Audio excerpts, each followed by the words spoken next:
Mon podcast IMO. Bienvenue dans ce nouvel épisode de mon podcast IMO. Chaque jour, un focus sur l'actualité de l'immobilier avec un invité. Et aujourd'hui, nous sommes avec Angèle Lédier. Bonjour Angèle. Bonjour Fred Hafner. Vous travaillez chez Thermor. Vous êtes chef de produit climatisation chez Thermor, un fabricant de chauffage depuis fort longtemps, un fabricant français bien connu de chauffage, donc de radiateurs, de chauffe-eau aussi. Et alors, on l'a dit, vous êtes chef de produit climatisation. C'est ça qui nous intéresse aujourd'hui. On va en parler de climatisation. C'est l'été, un été un petit peu particulier cette année en France en termes de chaleur, on va dire, mais on a quand même des jours avec beaucoup de chaleur. On n'est pas forcément un pays extrêmement équipé, peut-être à part le sud de la France, en climatisation, ou je me trompe? Effectivement, on n'est pas encore beaucoup équipé à part le sud. Le marché de la climatisation en France est en très forte croissance. C'est une croissance à 2 chiffres depuis plusieurs années. Cette année, par exemple, on pense que le marché va faire plus 15% et on va vendre à peu près 1 million de climatisations cette année. Oui, un chiffre assez impressionnant. Qu'est-ce qui incite les Français, alors au-delà évidemment de la chaleur extérieure, est-ce qu'il y a d'autres éléments qui incitent les Français à s'équiper? C'est essentiellement ça, en fait. Le confort d'été est devenu indispensable. Avec des étés caniculaires, voilà, on veut se rafraîchir l'été. Et puis en plus, la climatisation permet aussi de faire du chauffage en faisant beaucoup d'économies d'énergie. Donc c'est ça qui est attrayant. Enfin, Ah justement, c'est parfait, vous m'avez devancé, j'allais y venir. C'est ça qui est important aussi, qu'il faut souligner, c'est que la climatisation, ça fonctionne pas que l'été parce que en fait, on parle, j'allais dire quasi exclusivement, mais peut-être exclusivement maintenant, de climatisation, climatiseur réversible. oui, donc ils apportent ce double confort, été et hiver.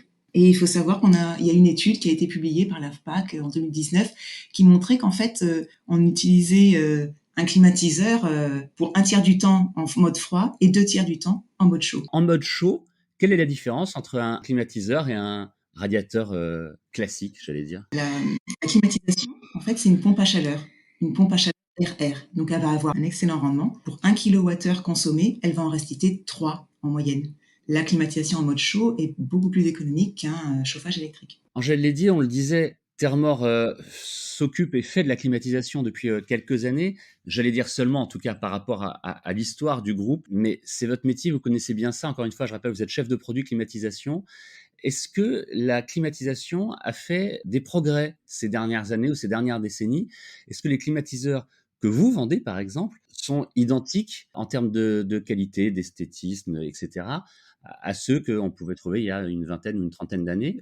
J'imagine que la réponse est non. Et à ce moment-là, qu'est-ce qui a changé? Qu'est-ce qui a évolué? Il y a beaucoup d'innovations. Donc, déjà, au départ, on faisait uniquement du froid. Maintenant, on fait du froid et du chaud.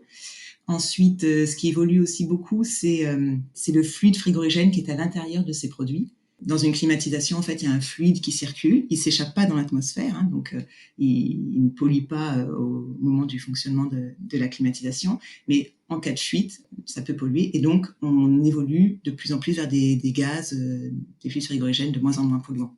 Et ensuite, en termes de fonctionnalité, les climatiseurs peuvent être connectés à distance, donc on les pilote depuis le smartphone. On a des fonctions intelligentes qui permettent de basculer le fonctionnement en mode économique quand il n'y a plus personne dans la pièce.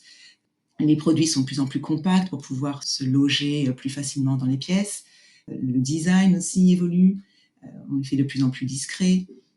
Le design, les fonctionnalités, l'intelligence des produits, le respect de l'environnement, tout ça sont des critères qui ont bien évolué sur les dernières années. Pour terminer, j'aimerais vous demander si on veut installer un climatiseur chez soi, est-ce qu'on peut bénéficier de certaines aides? Ça fait partie des travaux qui peuvent être éligibles à la prime C2E? Oui, les appareils de climatisation sont éligibles au certificat d'économie d'énergie. Il faut que le rendement saisonnier, c'est-à-dire le SCOP, soit supérieur à 3,9 et alors le particulier peut bénéficier d'une aide. Une aide qui peut, voilà, environ 480 €, mais ça dépend vraiment de la localité du logement, de la taille du logement, du nombre de pièces équipées. On peut simuler cette aide sur calculer ma prime énergie sur Internet, hein, on peut simuler cette aide de certificat d'économie d'énergie. Eh bien, merci beaucoup pour ces précisions instructives. Je donne l'adresse d'ailleurs du site dont vous parliez à l'instant, qui est un site gouvernemental. Attention, il ne faut pas se faire avoir en tombant sur d'autres sites internet qui vous donnent diverses informations, mais qui cherchent surtout à vous hameçonner. Le site officiel du gouvernement, c'est mapriverénov.gouv.fr et vous créez un compte et vous pouvez effectivement avoir toutes les informations dont vous nous parliez à l'instant. Merci encore Angèle Lédier. Merci à vous. Je rappelle que vous êtes porte-parole de Thermor, que vous êtes chef de produit climatisation chez Thermor. Merci d'avoir répondu aux questions de mon podcast IMO. Et nous, on se retrouve demain pour une nouvelle interview sur toutes les plateformes de podcast et sur mysweetimo.com. Mon podcast IMO. Mon podcast IMO.